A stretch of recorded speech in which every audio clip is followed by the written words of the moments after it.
നമുക്ക് അലീനയുടെയും മനുഷ്യങ്ങളുടെയും നാളത്തെ നല്ലൊരു കഥ കേട്ടാലോ? വീഡിയോ ഇഷ്ടപ്പെടുവാണെങ്കിൽ ഒന്ന് ഹൈപ്പ് ചെയ്യാൻ മറക്കരുതേ.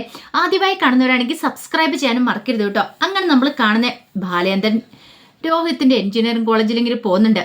അപ്പോൾ അവിടെ ചെന്ന് പ്രിൻസിപ്പാളിനോട് കാര്യങ്ങളൊക്കെ പറയണം. ഇനിയിപ്പോൾ രോഹിത്തിന്റെ ബാക്കി പഠിപ്പും കാര്യങ്ങളൊക്കെ. അപ്പം രോഹിത്തിനോട് കോളേജിലേക്ക് പോകാൻ പറയുന്നതിന് മുമ്പ് തന്നെ പ്രിൻസിപ്പളിനോട് കാര്യങ്ങളൊക്കെ തിരക്കണമെന്ന് അലീനെ പറഞ്ഞിട്ടുണ്ടായിരുന്നു. അല്ലെങ്കിൽ പിന്നെ അവൻ കോളേജിലേക്ക് ചെന്ന് കഴിയുമ്പോൾ കോളേജുകാർ അവനെ പുറത്താക്കിയിട്ടുണ്ടെങ്കിലോ, കാരണം പീഡന കേസിലെ പ്രതിയാണല്ലോ. അങ്ങനെ ബാലേന്ദ്രൻ പോയി പ്രിൻസിപ്പളിനെ കാണുവാണ്. പക്ഷെ പ്രിൻസിപ്പളിന്റെ അരിയിൽ നിന്നും അത്ര നല്ല സമീപനമായിരുന്നില്ല ഉണ്ടായിരുന്നേ. അയാൾ പറഞ്ഞു, രോഹിത്തിനെ പോലൊരു ആളിവിടെ പഠിച്ചിട്ടുണ്ടെങ്കിൽ അത് ഞങ്ങളുടെ കോളേജിന് അപമാനമാണ്, ഞങ്ങളുടെ കോളേജിന്റെ റെപ്യൂട്ടേഷനെയൊക്കെ ബാധിക്കും.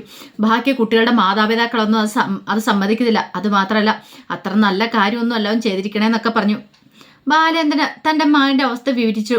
അവൻ തെറ്റൊന്നും ചെയ്തിട്ടില്ല, അതുകൊണ്ടാണ് അവനെ കോടതി വെറുതെ വിട്ടത്. അത് ആ പെൺകുട്ടി പറയുകയും ചെയ്ത കാര്യം സാറേ. പക്ഷേ എങ്കിൽ പ്രിൻസിപ്പൾ അത് അങ്ങോട്ട് അംഗീകരിക്കാൻ പറ്റിയിട്ടുണ്ടായിരുന്നില്ല.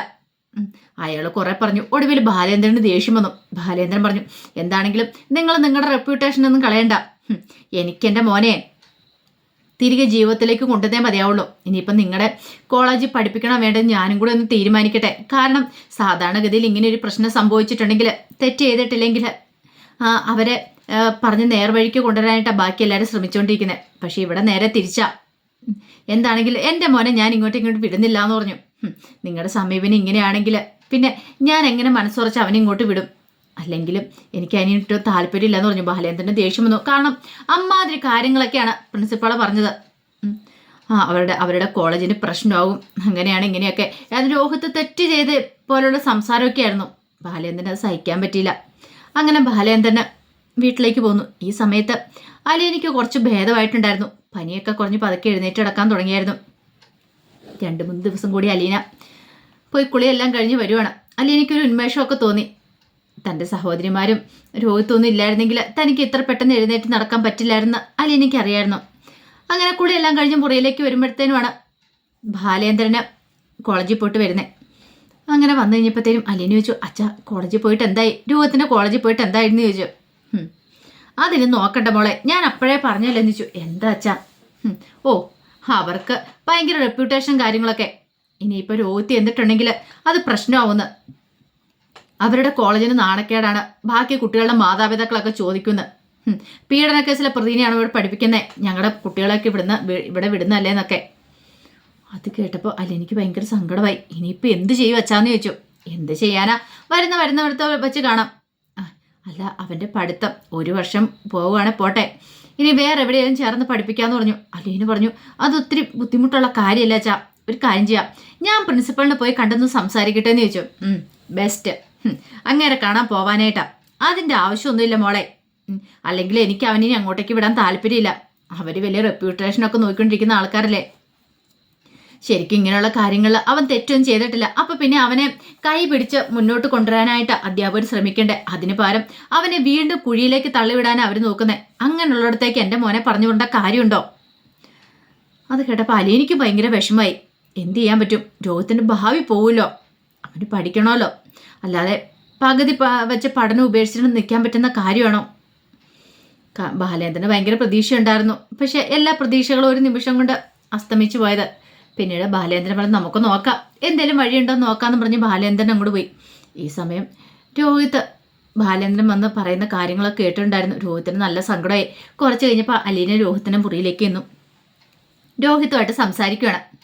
രോഹിത്തിനോട് പറഞ്ഞ്, നീ വിഷമിക്കൊന്നും വേണ്ട, നീ ധൈര്യമായിട്ടിരിക്കുക, ഞാനൊന്ന് പോയി സംസാരിച്ച് നോക്കാം, അല്ലെങ്കിൽ നമുക്ക് വേറെ ഏതെങ്കിലും കോളേജിൽ അടുത്ത വർഷം അഡ്മിഷൻ ശരിയാക്കാമെന്നൊക്കെ പറഞ്ഞു.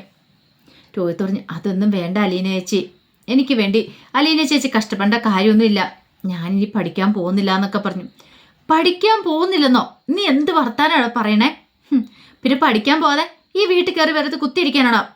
ദേ, അങ്ങനൊന്നും ഒരിക്കലും ചിന്തിക്കുക പോലും ചെയ്തേക്കരുത്. അതിന് നീ തെറ്റൊന്നും ചെയ്തിട്ടില്ലോ, പിന്നെ നീ എന്തിനാ മറ്റുള്ളവരുടെ മേൽ തലകുനിക്കണ്ടേ?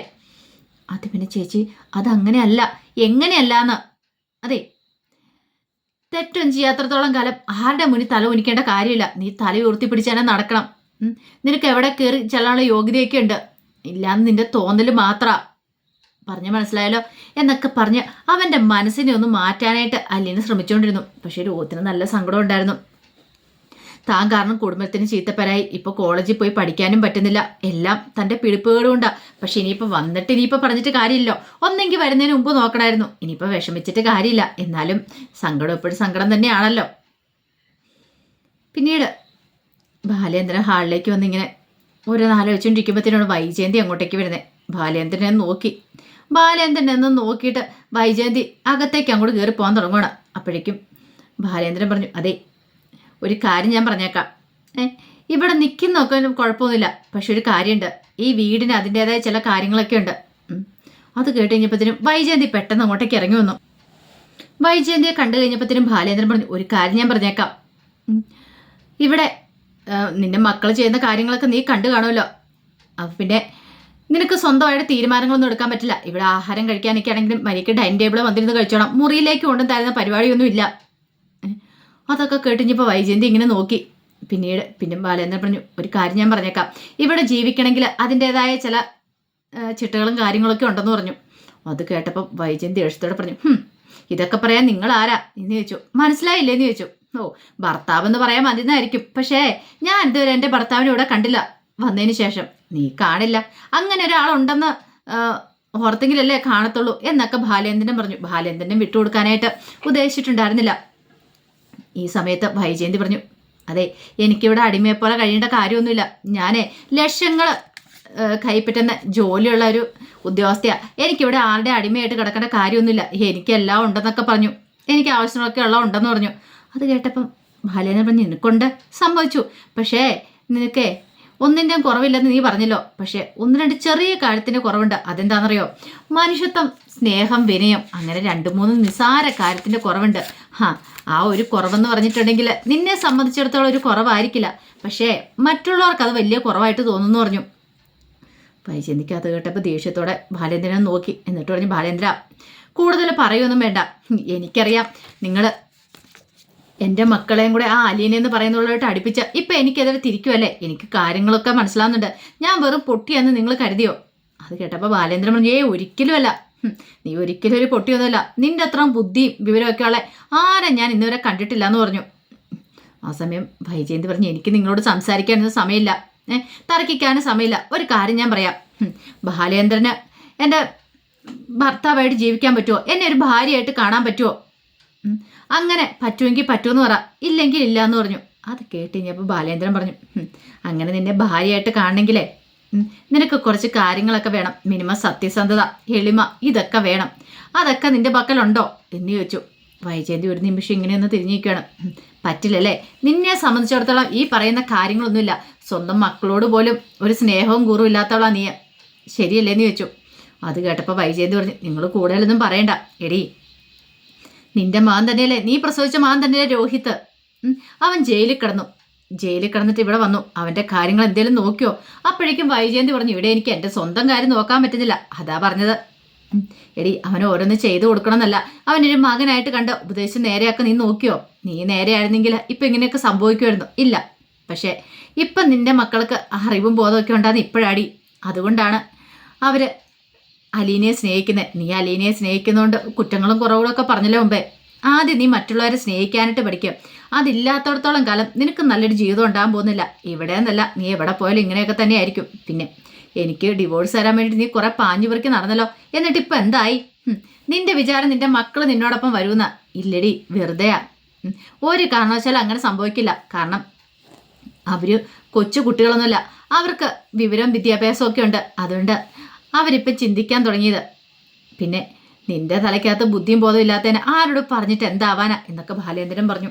വൈജയന്തിക്ക് നല്ല നാണക്കേടെ പോയി. വൈജയന്തി ഒന്നും മിണ്ടാതെ അകത്തേക്ക് അങ്ങോട്ട് കയറിപ്പോയി. ബാലേന്ദ്രൻ ഇത്രയും കൂടെ പറയണം എന്നൊക്കെ ഉണ്ടായിരുന്നു. വൈജയന്തിക്ക് ബാലേന്ദ്രൻ്റെ മുന്നിൽ തോറ്റുപോയല്ലോ എന്നൊക്കെ ഒരു ചിന്തയായിരുന്നു മനസ്സിൽ. എന്നാലും അങ്ങനെ വിട്ടുകൊടുക്കാനായിട്ട് വൈജയന്തി ഒരുക്കുമായിരുന്നില്ല. കാരണം ഇത്രയൊക്കെ ആയിട്ടും വൈജയന്തിയുടെ മനസ്സിൽ ഒരു മാറ്റവും സംഭവിച്ചിട്ടില്ല. ഇപ്പോഴും ആ പഴയ അഹങ്കാരം, വാശി അങ്ങനെ തുറന്നു പോയിക്കൊണ്ടിരിക്കുക. പക്ഷെ ബാലേന്ദ്രൻ ആരാ മോനെ?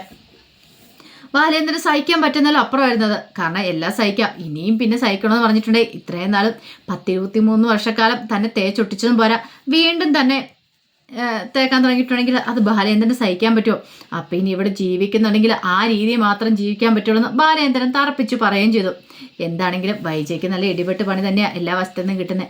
അപ്പോൾ അതിൻ്റെ വിശേഷങ്ങളൊക്കെയാണ് കാണുന്നത്. ആ കഥകൾക്കായി നമുക്ക് എല്ലാവർക്കും കാത്തിരിക്കാം കേട്ടോ. ഒരിക്കൽ കൂടി എല്ലാവർക്കും ശുഭരാത്രി നേർന്നുകൊണ്ട് നിർത്തുന്നു. നന്ദി.